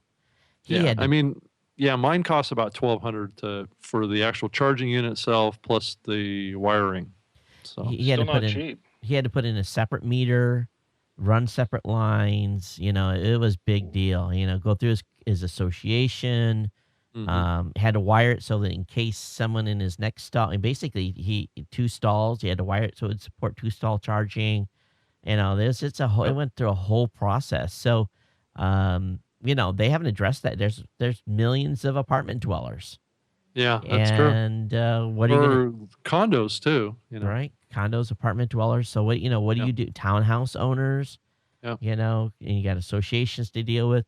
So ultimately, he'll save no money. He'll have saved no money on gas. His end costs are just too high to ever recover. Yeah. So for him, it was he did something good for the environment, supposedly. But Well, he needs to put some solar panels on his roof and just charge off of his solar panel array. good luck doing that in a condo. Yeah. Do you think that car is going to last 5 or 6 years without too much maintenance? I mean, that's where the real cost is going to come in. Yeah, battery replacement's not cheap. Well, yeah, I mean, guys, if you really think about it, I mean, the Volt and the Nissan Leaf have 10-year, what was it, 8-year or 10-year warranties on the battery. So they're thinking that these things will, at the end of 8 to 10 years, will have at least 70% charge capacity. And sure, they could be expensive to replace, but in 7 years, who knows? Battery technology, the cost may have come way down. I mean, you just don't know yet exactly what the scenario is going to look like in 5 to 7 years for battery technology. I don't think it's going to be dramatically different than what we have today, but I think it will be improved. Plus, there's also talk about using those spent cells. So, like, I've got 24 kilowatt hours of battery in my Nissan Leaf right now. Of being able to pull that out and put it into my house to store. If I wanted to put up a solar array, I could store power in that as a kind of like a recycled battery scenario. And there's more and more talk about doing that with these batteries. So it isn't like these batteries are going to get thrown in landfill or something like that. They're going to be used to store battery off of solar arrays and things like that and repurposed for other purposes. But the battery technology is going to get better. I think I was reading an article online that was talking about a new battery technology that was being developed at Washington State University that will actually create a low-cost, lightweight battery that will store, I think, up to 500 miles of driving distance. So you'd be able to have like a week of travel time or more for your car off a one charge. I think So in those type of scenarios, you could conceivably go to a charging station, charge your car once a week, and drive it throughout the whole week. And those people that are in apartment complexes or in condo units would only have to do that like on Saturdays or something like that. my justification for having any type of a hybrid or electric vehicle is I don't want I cannot be inconvenienced. I don't have Yeah. I don't want to go charge somewhere else. Sure. I don't want to have to change my driving habits whatsoever. Plus, there has to be a net gain ultimately. There has to Yeah. be. I have to find some way to justify the extra cost because that vehicle will have extra cost. I'll have to justify the extra cost of that vehicle. There has to be an offset. And Well, Todd, I think you also have to keep in mind too that gas and oil is not an unlimited resource for us. So at some point, the cost of oil and gas is going to be higher than the cost of electricity. And once we reach that tipping point, then the economics of it change, right? It's just going to be a scarcity thing. If you think about what's happening in China and what's happening in, the developing world around car usage and oil consumption, you can really see that accelerating into, I don't know if it'll be 10 years from now, 15 years from now, when we start to run out of oil and it becomes literally black gold at that point. How that's going to change the automotive industry. But I think the fact that we're on this track to having alternative ways of having transportation, I think is really important as we move into that new world. But I think people are really be surprised that how much stuff runs off oil and what oil takes to do. It is. You're not going to build batteries without oil. Well, yeah, that's the real struggle that we have from a civilization perspective, right? Is what are we going to do when we start running out of oil? Because it's going to happen. It's not a matter of if, it's when. And how is this world going to adjust to that? Is it going to be an economic collapse? At this point, I would say yes. But, what can we do now to forestall that cataclysm? Because clearly it'll be an economic cataclysm. Well, I think a lot of it boils down to economics. Economics of how much the vehicles cost. And people are not going to make the switch until it's economically advantageous for them to make the switch. Or if the cars have the range that fits with what they want in a car, like a typical car now gets 300, 400 miles on a tank, right? But Rob, when you go to a dealer, what do you argue? Do you argue the features, or do you argue the cost? What are you looking for when the average? No, I totally agree. I think as these get made more, these kind of technology vehicles get made more, the cost is going to come down. It's going to be. It's kind of like what Ford is doing. If you look at what Ford's doing with their cars, they're basically making one car, and then they're making a variety of different drivetrains for those vehicles, right? So like a Ford Focus has a gas-powered car, it's got a hybrid, and it has electric, right? So you're going to have this spectrum of choice of what you want as your drivetrain. And I think we're going to see more of that for all cars. And there is going to be a price difference. And the reason I didn't buy the hybrid was simply price. Otherwise, I would have done it. I would have loved to have gotten a hybrid, but it was the initial cost that just kept me out. Kept me from doing it.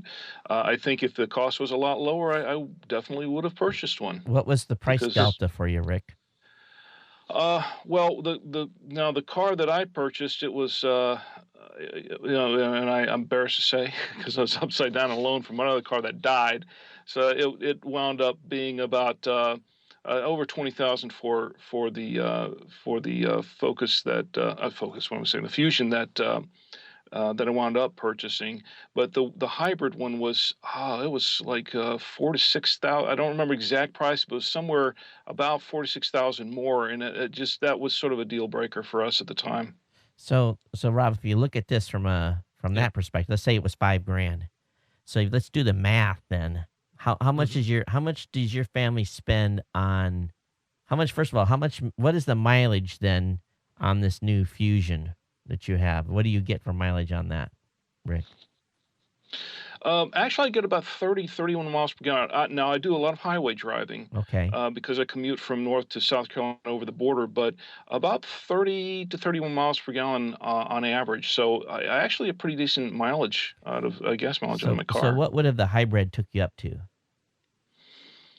Would have been 40 or Um, 45? I think they were talking about 46. I think was what we're looking at possibly. How much is your fuel bill every month? How much you spend on gas? Oh wow! You know what? I I don't know if you've heard this, but North Carolina, the gas prices are fairly expensive because we have a lot of taxes tacked onto it. South Carolina, we do not have those taxes. Now, I work in South Carolina, so I go buy all my gas over the border, and it's about 30 to 40 cents cheaper. So I'll fill up the tank before I leave work for the weekend, and I'm good. So I'm paying about $3 a gallon But right but now. would you say your gas bill in a month is $100, $200? How much you spending It's on fuel? about 120, I think, a month. Okay, It's not too bad. so Rob, A little less than that, this is maybe. where I see the math. If he spend, let's say he's spending 150 a month on fuel, and Hmm. he's getting 25, he would get 25% more mileage with the hybrid.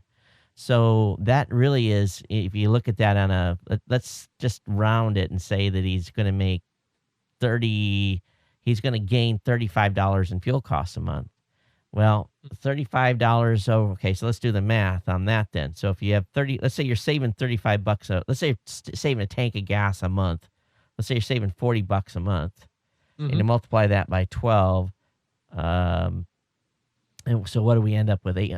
600 high Yeah, level it's about math six here. hundred dollars. Yeah, Yeah. 500 bucks a year. Yeah. So how long do you expect to drive your Leaf? Well, that's hard to say. Who knows? I might trade it in for a new electric car in a couple of years. Who Yeah, knows? that Tesla. So Yeah. I think the average person probably trades a vehicle every 6 or 7 years. Yeah. Is that th- fair? Sounds about Yeah. right. Yeah. Yeah. Sounds That's about about right. right. I think once a car gets close to about 100,000 miles, and that's usually done between 5 and 6 years. Yeah. So you're looking at about 3,500 bucks in fuel savings. So you're close, Rick, on being able to justify the cost on fuel savings. But to me, I think here in Hawaii, it makes a lot more sense because I'm paying a lot more. My fuel bill is much higher. My fuel bill on a monthly basis is, between two vehicles is 400 bucks. That's what. Well, Well, in and I think addition, you're in an area where you don't have to worry about long distance driving that Oh much. yeah. So that's another plus on the side for say an electrical vehicle. Whereas me, where I'm living in the lower 48, that's a factor to consider if we're going to be taking long trips cross country. That's a major factor to consider. True. But but as far as but my really, I mean, how often do people really do that? That's the other thing you have to factor in too. Fairly often. so I the do a lot of driving. So the Do the you? the Okay. the Yeah. commute standpoint from I think our commute's no different than most people's commutes. I'm 22 miles from downtown. So, so even if I was working downtown per se, I'd have like a 44-mile commute. I've got a buddy that commutes 36 miles one way to his job in here in Hawaii. So it's not that we're not commuting that many miles. We're still commuting a fair amount. It's just that our fuel costs are, 25% higher than your guys's. So, from that standpoint, it may make sense financially. I think that's where I really look at it, and I think that's where a There's one more hybrid thing to for me consider makes though. sense. There's one more, not mean to interrupt. Sure. There's one more thing to consider though. We're talking about the base price of the vehicle, Right. but we're not talking about, well, when you add the extra cost of a hybrid or an electric car to that, and then you have to factor in the interest rate, how much more it's going to cost for interest on Right. paying off That's that true. larger loan. That's true. And that's, that was a factor for us. That was basically a deal breaker. And one thing I've always, part of the thing that we've done here is that we make a car payment to ourselves every month, whether we got a car loan or not.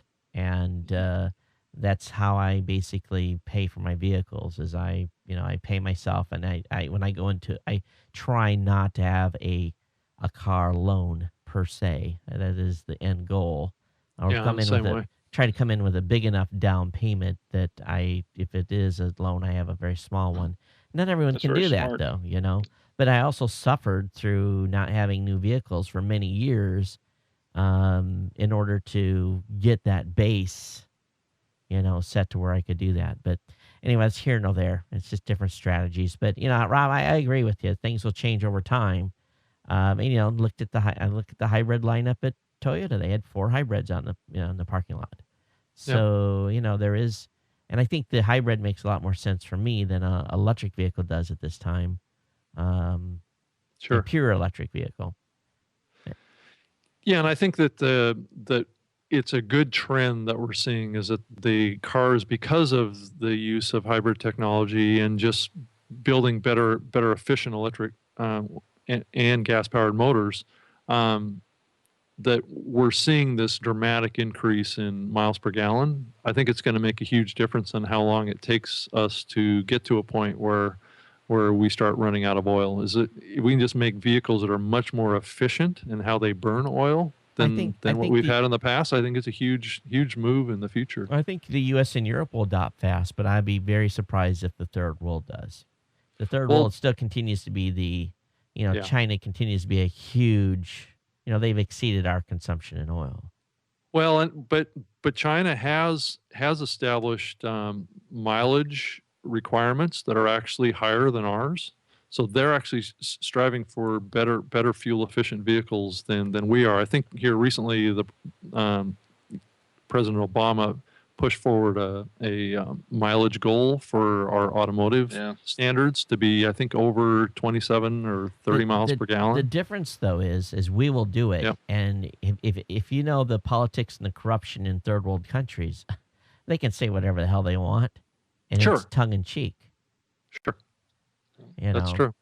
So it's I mean, but I got my fingers crossed that we can be much more efficient in using the fossil fuels that we have left, to extend it out as far as we can. Because if we don't, we're gonna have bigger problems than we have now. Hey guys, I definitely think we have the capability of doing that. It's just whether or not we have the will or the incentive to do it. Right. That's the question. Yeah. Hey, we're real long here, so I'm going to wrap up with this last article. Windows 8 Store adds 7,000 apps in 2 weeks, passes 20,000 mark. Almost 18,000 apps are free. So looks like the folks are getting on board Windows 8 as far as building apps go. Don't know. Yeah, that's good. Now we'll see if people actually install it or buy them. When I went into Best Buy, had the best deal yesterday of anything that I bought. Let me show you what I got.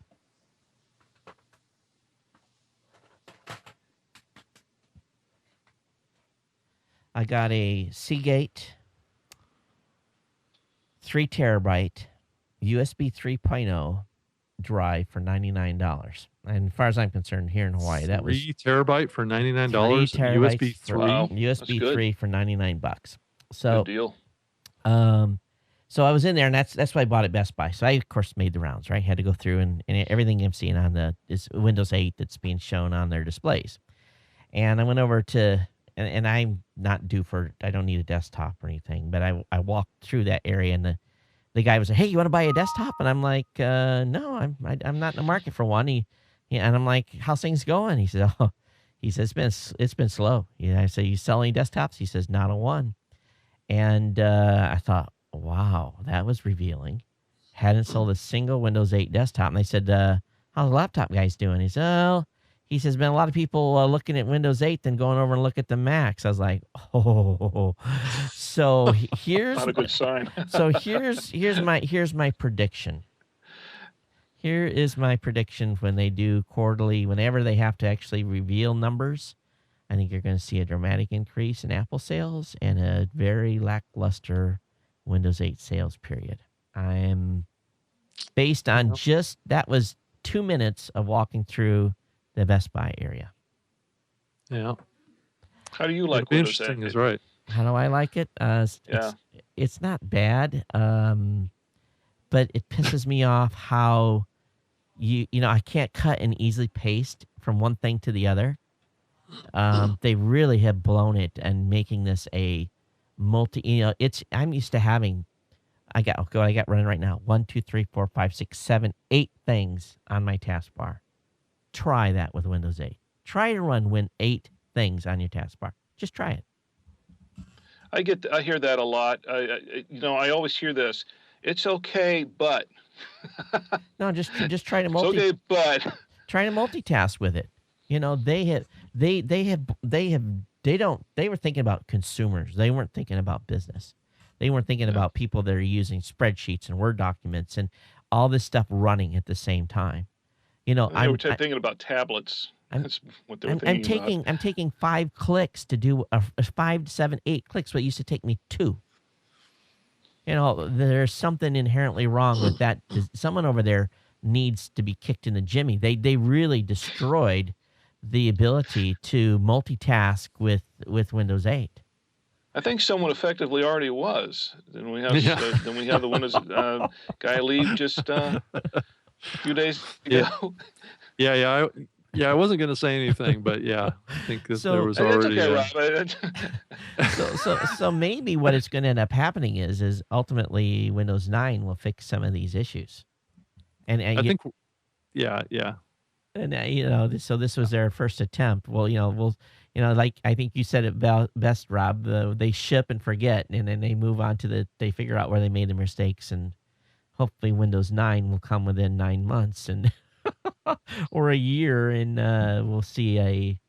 Yeah, I think it's fairly safe to say that there's going to continue to be a lot of Windows 7 users. Yeah, and Windows 7 to me is a perfect operating system.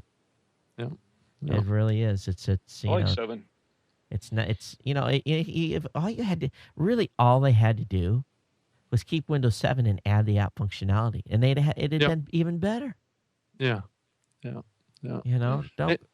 I think that it's just Windows 7 is the new XP. I think is the or Windows 8 is the new XP. Well, I think Windows 8 was the new no. Vista. Oh, Windows 7. Windows 7 is the new XP. Yeah. Windows 8 is, I guess I don't really want to say that, but Windows 8 was the new Vista. Vista was the new Millennium. I didn't say that. I can't. That's what I do. You can. Yeah. That's funny. All right, guys, we're already here at 2 hours, so I have to cut it off. The files get too huge, and people probably haven't listened beyond the first hour. But if you stayed for 2 hours, thanks for being here, and Rick, thanks for joining us today. They can find you over at theforcefield.net. Tell me, you just released a big show, yeah? Oh, wow. Yeah, that could take an hour just talking about that. But basically, in a nutshell, it was 3 months of research to go into one single episode and a 20-page report, which the preliminary feedback is very good, very interesting. But I'll tell you what, from the standpoint of a podcaster, I don't think I'd try that again. It was a lot to I almost bit off more than I could chew on that one. Well, so the people don't know. Tell us, what's your show about? Well, it's a show for IT service providers, for contractors and computer business owners, and anyone in IT who is starting or wants to start or is in the business of providing IT services and support and products. And pretty much to help them in growing and starting and running their IT business. Very, very cool. Well, definitely check out the Force Field at theforcefield.net. Rob, I know your wife is flagging you down, so we're going to get out of here. RobGreenlee.com for sure. And Yep. we'll have to talk about your potential of your new show coming back. Well, there you go. All right. All right, guys. We'll be out. I think we will have a Saturday morning tech next Saturday. I do have to leave that evening, but I'll still be able to get one in the can next week. So, Rob, maybe we can work on getting one of those other high-profile guests in next week. Yeah, no, I'll definitely. They've expressed an interest in doing it. It's just I think the timing. Yeah, the holiday was. Yeah. Very cool. But everyone, thanks for hanging out. You can email me here, geeknews@gmail.com. And if you got comments about the show or feedback, definitely send it to us. We appreciate it. And until then, we'll see you next time, everyone. Take care and aloha. Bye.